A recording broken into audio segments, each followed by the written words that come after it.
Well, howdy there, Internet people. It's Bo again. So today we are going to talk about whether life imitates art or art imitates life in Muncie Central High School, and some classwork that got assigned there, and the completely predictable chain of events that arose from that classwork.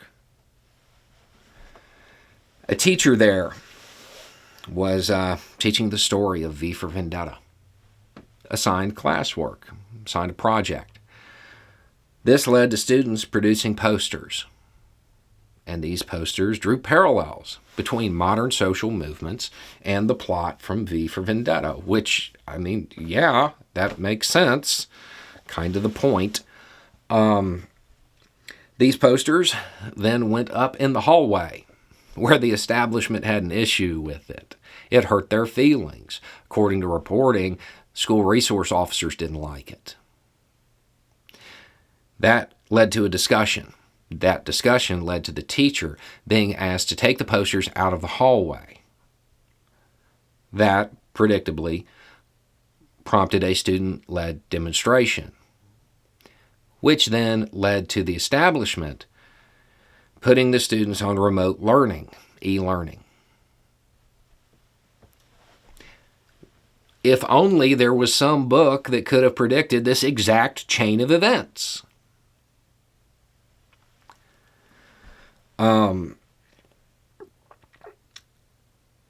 I don't actually expect the people who are in opposition to this to read.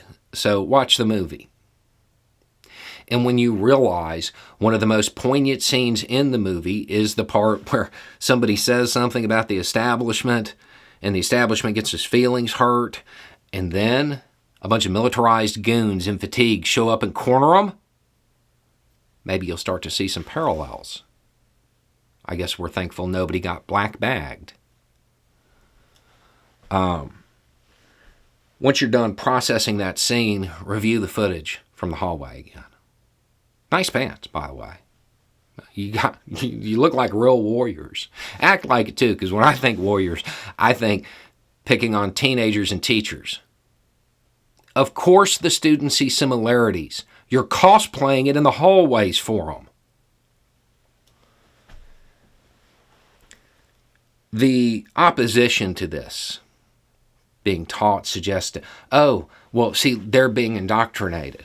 No. The students are drawing their own conclusions based off of what they see and what they hear, and you are reinforcing it every step of the way. You're following it like it's a script. Of course they see parallels. They exist. They see the parallels because they're not indoctrinated. You don't see them because you are indoctrinated.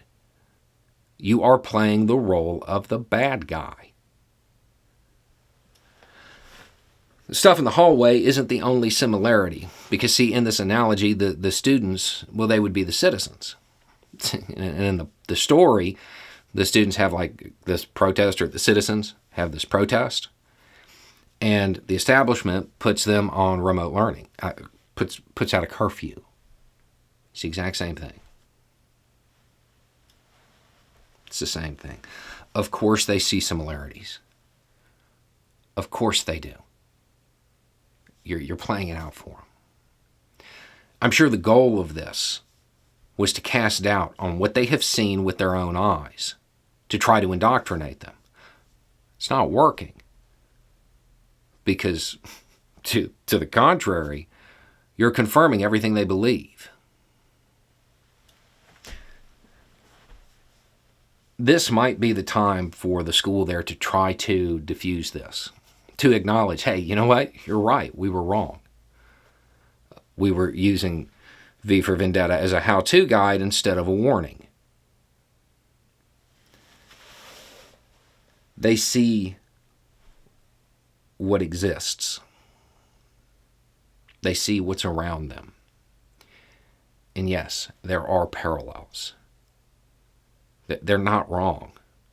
You are. The school board is.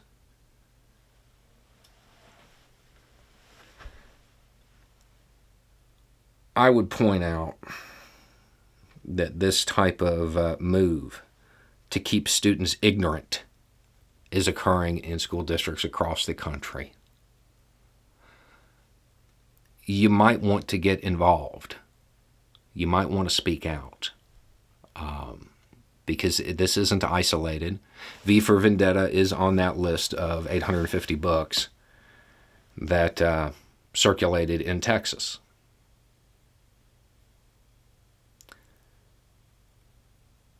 When our schools are concerned about educating, concerned about critical thought, we have an issue that will last for generations. Trying to stop students from thinking critically about what they see and what they hear and their own experiences is indoctrination. And it leads to a society that can be led astray very easily. Anyway, it's just a thought. Y'all have a good day.